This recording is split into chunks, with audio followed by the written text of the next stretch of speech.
Déjeme saludar al sensei, al maestro Ramiro Padilla Tondo, analista político, escritor, autor del Pequeño Chairo Ilustrado y obviamente miembro de esta familia Sin Censura. Querido Ramiro, ¿cómo estás? Muy buenas tardes. Mi querido Vicenzo, un gusto saludar al público de Sin Censura. Una disculpa por no haber aparecido ayer, pero estaba viajando en estos aviones, en estas líneas comerciales que ya sabes, nunca sabes a qué horas van a salir. Así que mira, aquí estoy. Tarde pero sin sueño. Ahora resulta en avión. Di la verdad, hombre, te aventaste uno de esos, en uno de esos camiones guajoloteros, no sé a dónde ibas o dónde estás, pero ya sabes que no hay purrún. Oye, a ver, diferencia entre escritor e intelectual. Te escuchamos, maestro. Hay un tema bastante socorrido ahora que está de moda, el asunto de que todo el mundo opina de todo, de pensar que un intelectual y un escritor son la misma cosa, son cosas totalmente distintas. Un trabajador de la construcción puede ser un intelectual, un escritor no necesariamente tiene que ser intelectual. Me ha tocado mucho en las redes sociales lidiar con muchos cuates que piensan que tienen que opinar de todo. La verdad es que uno debe de opinar de acuerdo a su experiencia de vida, y en el caso, por ejemplo, de algunos poetas, algunos escritores de cuento, de novela, que están compelidos porque tienen un grupo social que los empuja a opinar de los temas más relevantes de la actualidad, pues en realidad no son intelectuales, son tontos que tienen acceso a un micrófono. Entonces tenemos un problema porque de ahí nace esta confusión, nace la confusión de pensar de que cualquier escritor es intelectual, y no es cierto. Yo de hecho una vez tuve una discusión con un amigo poeta, donde él me decía, empezó a enumerarme las cosas, lo terrible que era este régimen para él, lo que había sucedido. Entonces yo le pregunté primero si él era capaz de escribir un ensayo sobre poesía.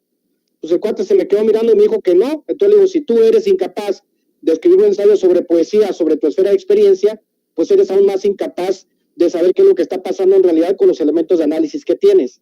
Me ha sucedido con cuentistas, con novelistas, que piensan, incluso, te lo voy a decir, mi querido Vicente, incluso sucede con los más grandes intelectuales del país. O sea, son tan malos para interpretar la realidad, pues que tienen que depender del dinero público para elaborar un discurso, y ese discurso que elaboran básicamente, pues es falaz y es muy básico. Yo siempre lo he dicho, si tú en este país les pagaste cientos de millones de pesos a un montón de intelectuales para que armaran un discurso que justificara el régimen neoliberal y fracasaron miserablemente, si ellos, los más grandes intelectuales, los que están en el top 50 de los más grandes intelectuales de Latinoamérica, fueron incapaces de elaborar un discurso al menos coherente, pues ¿qué esperamos de la demás fauna intelectual de este país? Y al referirme a fauna intelectual me refiero a las personas que consideran que por escribir poemas o por escribir cuentos o por escribir novelas piensan que tienen la capacidad de elaborar un discurso intelectual. Ahora también es una cuestión de mercados. Hay que entender que hay mercados, hay personas que han triunfado, que tienen premios nacionales. No voy a citar nombres, ustedes los van a buscar en esas revistas que tanto hemos mencionado, que son personas que han sido premios nacional, que son personas que han sido premios internacional. Y estas personas son incapaces de entender lo que está sucediendo en el país, y no necesariamente porque estén de acuerdo con nosotros, sino porque deberían de entender que si van a elaborar un discurso, al menos deben de prepararse y leer y comparar pasado, presente y tratar de entender qué puede suceder a futuro, que es el asunto que hemos tenido. Que tenemos una clase, digamos, cultural, en el caso que no puedo hablar clase intelectual, porque bien como te dijo mi amigo Omar Delgado, pues la clase intelectual en México no es una clase, sino es una secta, sino es una casta, porque están hijos, sobrinos, primos, secretarias, amantes y la chingada, ¿no? Pero en el caso de estos cuates, los que tienen peso porque tienen un mercado de lectores y que piensan que lo que dicen ellos, que su palabra es la ley, como dijo Vicente Fernández, pues no funciona así. O sea, para poder elaborar un discurso que esté de acuerdo a lo que sucede en el país, hay que prepararse, hay que leer, y hay que dejar de lado, sobre todo, hay que dejar de lado las filias y las fobias, porque no se trata de tener una filia o una fobia, no se trata de decir, es que yo soy socialista y soy de izquierda y amo todo lo que hace la izquierda, porque en el caso de nosotros, el tuyo, el mío, de muchos de los que participamos aquí en Sin Censura, obviamente nosotros la pasamos criticando a Morena, no estamos de acuerdo con Mario Delgado, no estamos de acuerdo con Ricardo Monreal, no estamos de acuerdo con lo que hace muchas veces Marcelo Ebrard. Eso no significa que estemos en contra del sistema de la cuarta transformación como tal. Lo que pasa es que nosotros sí sabemos diferenciar porque tenemos otros elementos de análisis de la realidad que son totalmente distintos a los que tienen ellos, mi querido Vicente. Así es. Oye, y hablando de estas cosas, dices que hay que leer.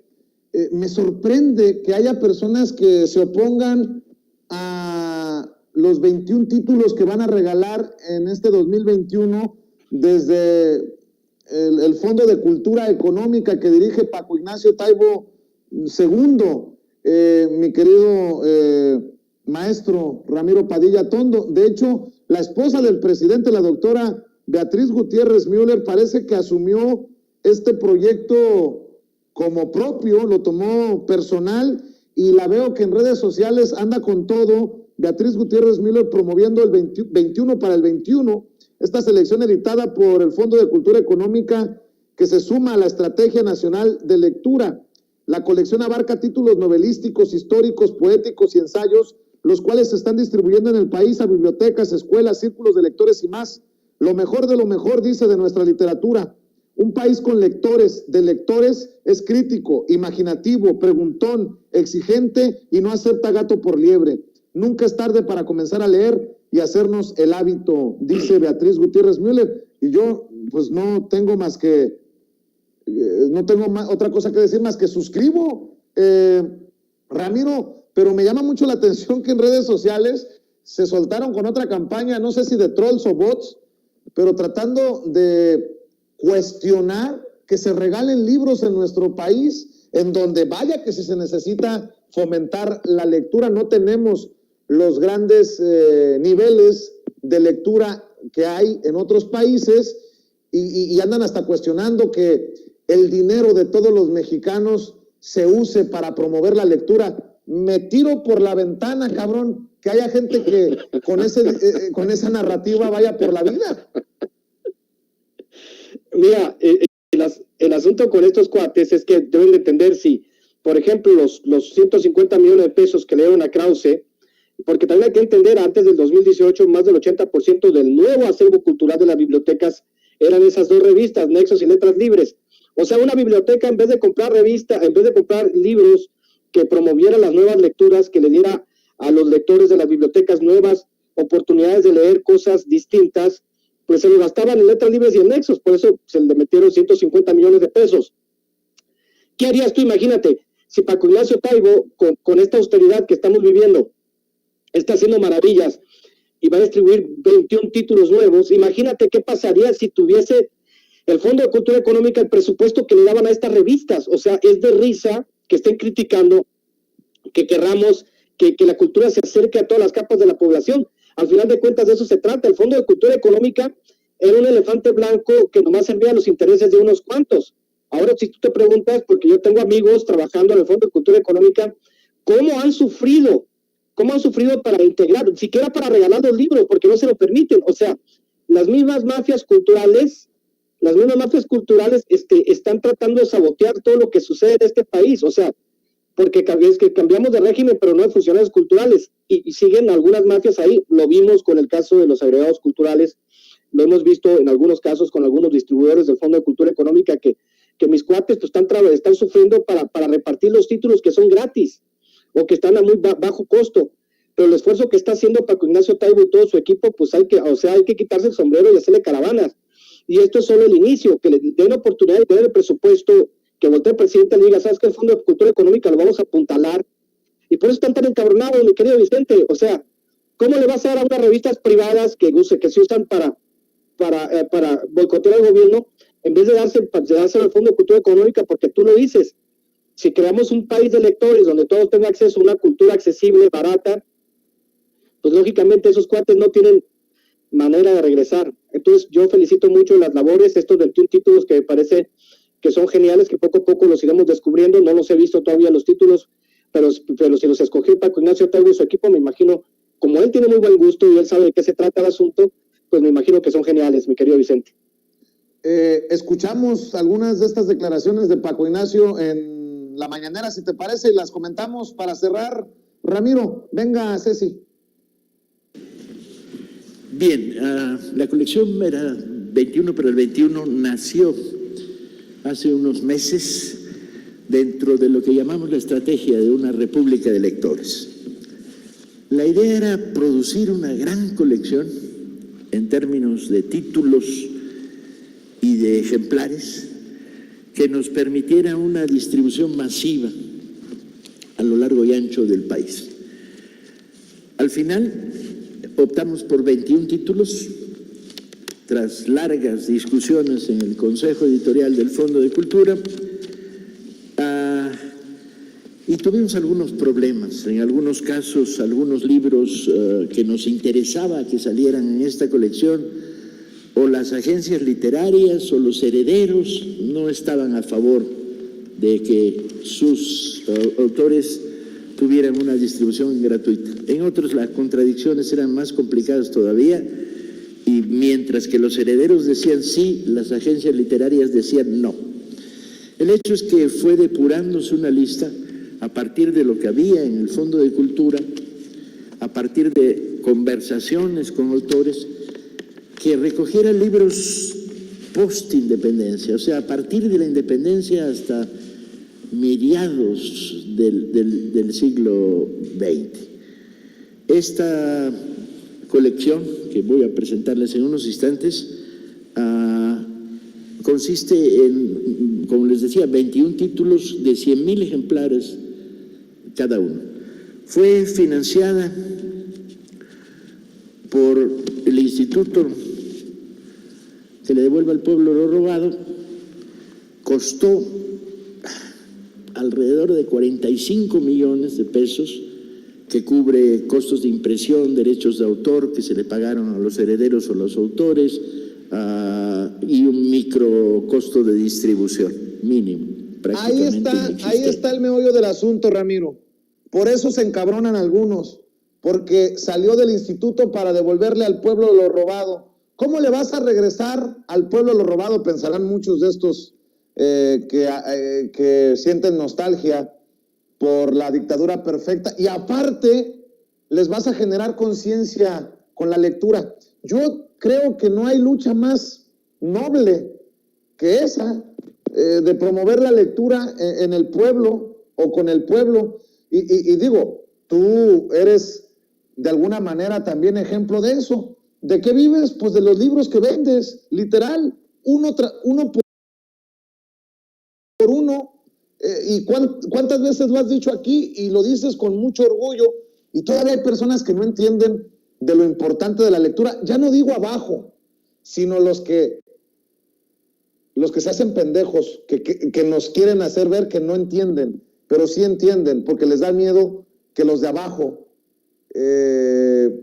abran los ojos. No, abran los libros, querido Ramiro. Es que, pues si las personas que no saben y no tienen experiencia lectora, una vez que te enganchas con un libro, una vez que te vuelves lector, yo siempre he dicho, hay una frase muy famosa en la literatura, ¿no? El que no lee solo vive una vida, pero el que lee ha estado cuando Aquiles peleó con Héctor, ha estado escuchando los cuentos de Boccaccio, ha estado en Macondo, ve a Juan Preciado caminar por las calles de Comala. El que ha leído vive 5,000 vidas, y no hay experiencia más rica en la vida que ser un buen lector.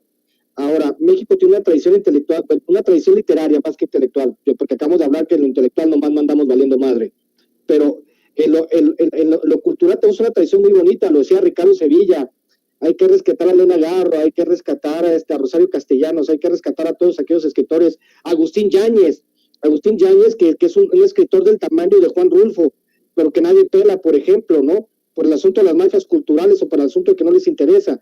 Entonces, si vamos hacia un país de lectores, lo más importante es redescubrir a aquellos autores que fueron relegados por un asunto de vendetas culturales. Que peleen lo que quieran. Nosotros estamos ya en otra circunstancia, no solamente del Instituto para devolver al pueblo lo robado, sino de los ahorros que ha hecho el presidente por 1.500.000 millones de pesos de ahorro nada más de la corrupción en estos 2 años y medio que tiene trabajando. Imagínate cuánto nos vamos a ahorrar de aquí a final del sexenio. O sea, va a haber dinero para todo, siempre hubo dinero para todo. Lo que pasa es que todo el mundo se lo quería quedar. O sea, chinguen a su madre el pueblo, nosotros nos quedamos con todo el dinero y ustedes, pues, ahí les va un salario del nivel de Haití y nosotros mientras seguimos viviendo una vida de megamillonarios, porque ser millonario en México era lo mejor que te puede pasar en el mundo. No pagabas impuestos, pagabas uno de los salarios mínimos más bajos del mundo y te importaba un carajo. Lo que va a pasar es que cuando todos seamos lectores, que todo el mundo adquiera el hábito de la lectura, es que asuntos como este que estamos discutiendo en este momento van a ser irrelevantes, porque todo el mundo va a ser un intelectual en potencia, mi querido Vicente. Oye, pues precisamente cerremos invitando a la gente para que busque tus libros, para que los ordene y para que sigas deleitándonos con lo que escribes, querido Ramiro, y también que te sigan apoyando en las diferentes plataformas, en los diferentes espacios y que sigan alimentando esta ya casi, ¿cómo llamarlo? Figura mitológica de las redes sociales de Ramiro Padilla Tondo. Bueno, voy mejorando porque ayer te llamé el burro Van Ranking de la izquierda. Te ofrezco una disculpa. Ya la pensé bien y me la succioné. Sí, a ti te puede decir el Tucker Carlson, ¿no? De las redes sociales. Bueno, cabrón. No vamos a ser tan pesado, cabrón, porque no nos regañan aquí, nos regañan todas las editoras y las moderadoras, siempre nos están regañando por ser tan llevaditos. Vamos a, pues ya esta noche te vamos a tener de invitado a ti, en el programa Entre Chairos y Fifís, que conducimos el copetón del César Gutiérrez y yo, en la noche, a las 10 de la noche, hora en México. Invitamos a toda la gente que se suscriba a los canales de César Gutiérrez y el mío, Ramiro Padilla Tondo, búsqueme en YouTube, ahí la llevo ya más como 4,500 suscriptores, ahí va trabajando, estamos con un esfuerzo, como te digo, que junto con Sin Censura nos vamos a ir coordinando para traer a la crema y la nata intelectual de este país a nuestros programas, a nuestros espacios. Síganme, @ Ramiro Atondo en Twitter, y pues mis libros están a través de Amazon, El Sótano, Gandhi, se pueden ordenar en línea. Pronto espero la próxima semana les voy a dar una sorpresa a las personas que viven acá en la Ciudad de México con el pequeño Chairo ilustrado. Y pues muchas gracias por el espacio y siempre es un placer convivir contigo, mi querido Vicente. Muy bien, pues estamos al pendiente, mi querido Ramiro Padilla Tondo. Te mando un abrazo. Abrazote. Nos vemos a las 10 y nos vemos en la noche para cotorrearla